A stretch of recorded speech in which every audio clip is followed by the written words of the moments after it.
dikit lagi lebaran haji ya? Nah iya udah besok tanggal 11 kali ini. Lalu orang disuruh bantuin apa ke masjid? Orang Di masjid udah ada berapa kambing sama sapinya? ada kali bangsa 2 mah. Lah, kisahnya. Recep. Sekarang mah kambing sama mobil mahalan kambing sih. Lah, gila. Lah emang iya. Sekarang mah orang beli apa-apa kayak kuat, beli mobil kuat, beli motor kuat.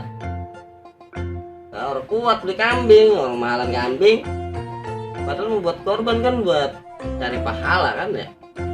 Iya ya, tapi kalau banyak duit mah kurban. Lah emang udah begitu Beb.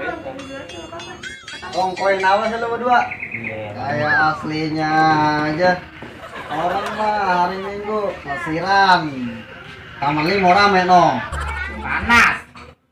Bodoh sini wae tongkoin apa? Lagi kongkoin anu gua Idul Adha. Korban. Lah, gua ke korban. Wah, anjay. Korban kambing. Nah, bukan. Sapi kali sapi. Bukan.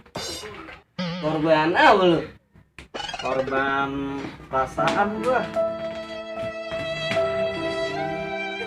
Lu munduran deh, lu. Majuan dikit munduran. Lah emang apa?